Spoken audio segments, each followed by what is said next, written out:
la fête de la victoire, ou le retour des Grecs. Il est tombé, l'empire du Troyen. Du vieux Priam, le palais est en cendres. Ivre de gloire et chargé de butin, le cœur des Grecs se fait entendre. Assis sur les bancs des vaisseaux, qu'enchaîne encore la mer Pontide, ils invoquent le vent rapide, qui vers la Grèce entraînera les flots. Célébrez votre noble ivresse, chantez l'hymne, braves guerriers.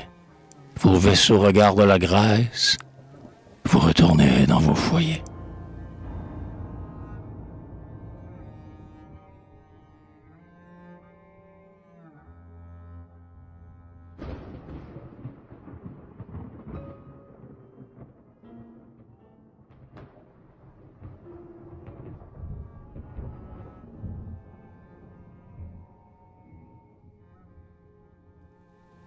Plus loin est la bande captive, des femmes troyennes en pleurs, le front prosterné sur la rive, frappant leur sein plein de douleur.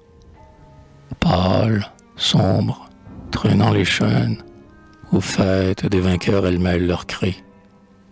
Elles pleurent leur propre peine sur les cendres de leur pays. Adieu donc, ô terre chérie, bien loin de toi, sur ces vaisseaux, des maîtres étrangers entraînent notre vie. Heureux les morts, ils dorment en repos.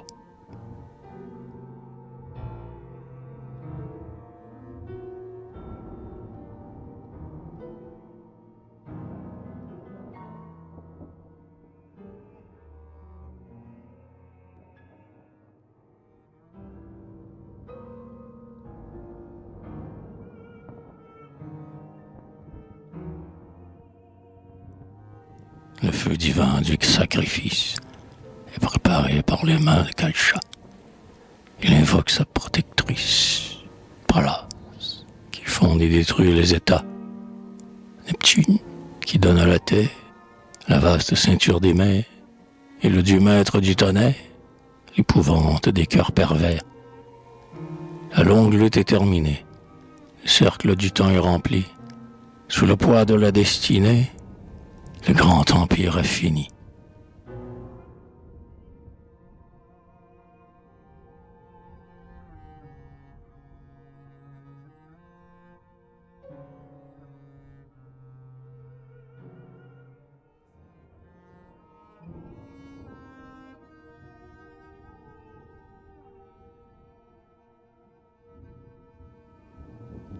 Mais sur le front du fils d'Atrée, quel nuage s'est répandu? Il compte les rangs de l'armée, que des guerriers ont disparu. De cette héroïque jeunesse qui vers le Simoïe suivit Agamemnon. Ah, combien peu, repassant les Lesbos, aborderont aux rives de la Grèce. Vous, pour qui renaissent les fleurs, c'est à vous de chanter les plaisirs de la vie. Mais parmi vos frères vainqueurs, combien ne verront plus leur riante patrie?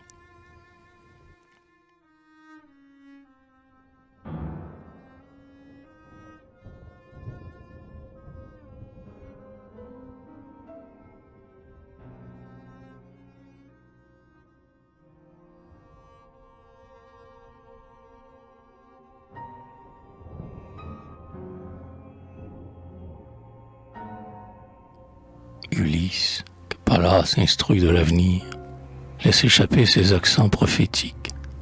Tous doivent-ils se réjouir en embrassant les autels domestiques?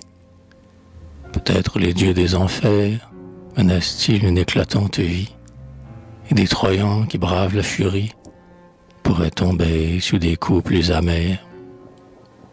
Heureux celui dont l'épouse constante a conservé l'honneur de sa maison, car l'infidèle est trompeuse et méchante, ses volages désirs égarent sa raison.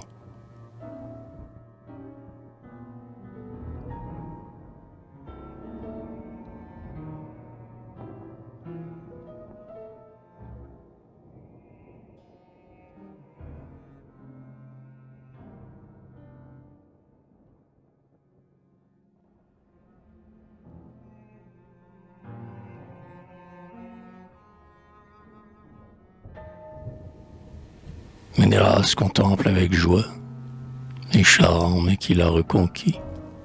Et l'insensible Hélène, oubliant déjà Troie, se plaît dans sa beauté dont les Grecs sont épris. Que de mots a versé le séducteur perfide sur les vaincus, sur les vainqueurs. Mais Jupiter a tourné son égide. Ils ont péri, les ravisseurs.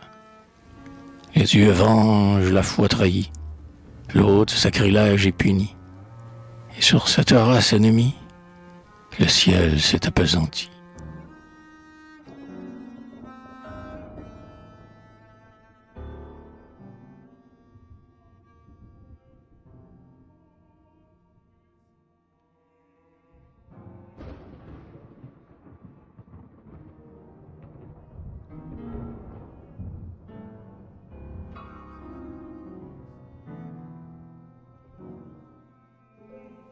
D'une voix lugubre et troublée, tout à coup le fils d'Oïlée s'écrie, en blasphémant les dieux, vantez le maître du tonnerre.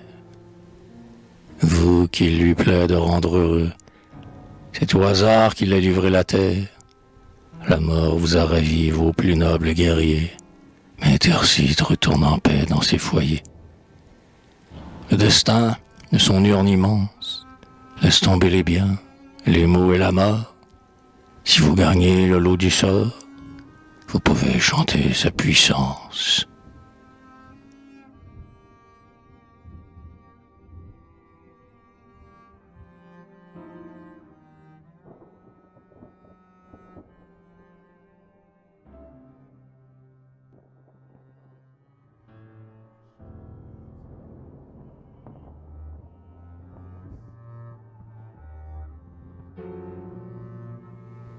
Oui, la terrible guerre a frappé les meilleurs. Au milieu des chants des vainqueurs, ton ombre me suit, ô mon frère. C'est toi, dont la valeur guerrière, comme une tour, appuyait nos combats. Quand nos vaisseaux brûlaient, seul tu sauvas la Grèce. Mais le rusé, par son adresse, a ravi le beau prix qui méritait ton bras. Que sa cendre au moins soit paisible. Ajax a succombé, mais sous ses propres coups. De sa gloire, les dieux jaloux, par la colère, ont vaincu l'invincible.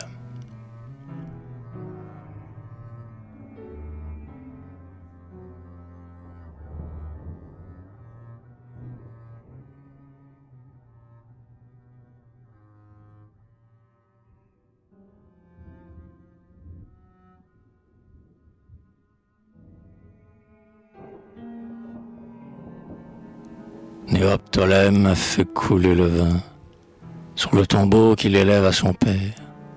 Achille, ô mon guerrier, qu'il est beau ton destin.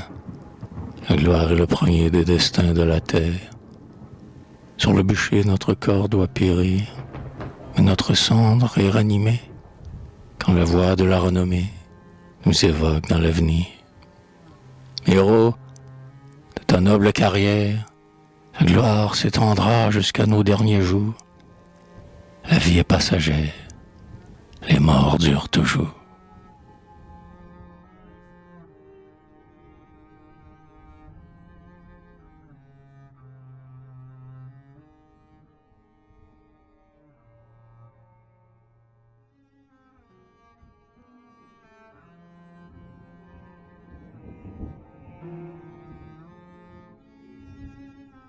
N'oublions pas la gloire malheureuse, dit le fils de Tidée.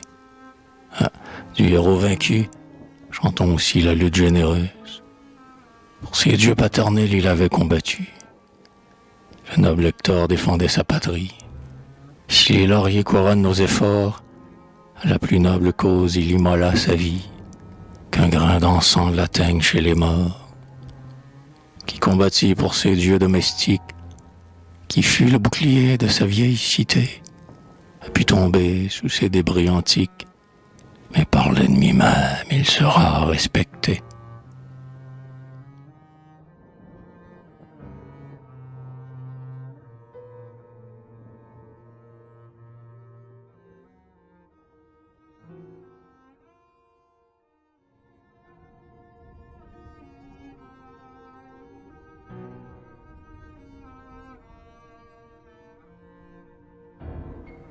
3 âges d'hommes ont passé sur ta tête.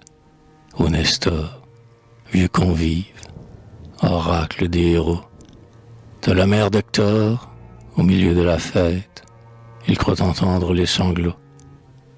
Il prend la coupe couronnée, le vieillard connaît mal les profondes douleurs. Tiens, lui dit-il, infortuné, bois ce nectar, c'est l'oubli des malheurs. Croyez-nous, déplorable reine, et ne repoussez pas les présents de Bacchus. Par sa puissance souveraine, il rend l'espoir même aux vaincus.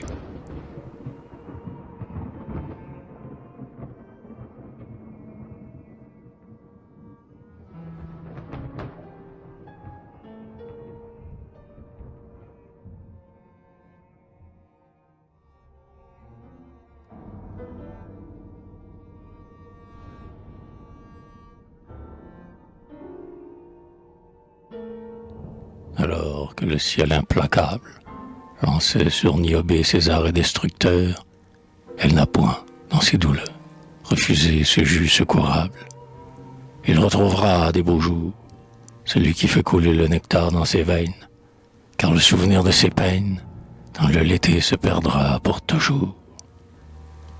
Il retrouvera des beaux jours celui qui fait couler le nectar dans ses veines, car le souvenir de ses peines dans le l'été se perdra pour toujours.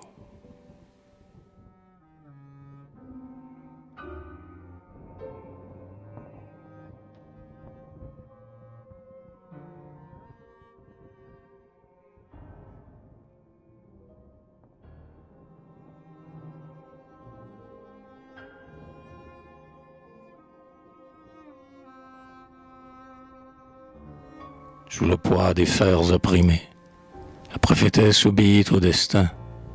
Elle voit dans les airs une sombre fumée planer sur les débris de l'empire troyen. Ainsi, dit-elle, sur la terre, tout disparaît, tout se détruit. Tenissant de bonheur la splendeur passagère, s'éteint dans l'éternelle nuit. Partons, amis, que nos vaisseaux agiles laissent loin derrière eux la crainte et le chagrin. Sur l'avenir, soyons tranquilles. Peut-être au sein des morts, nous dormirons demain.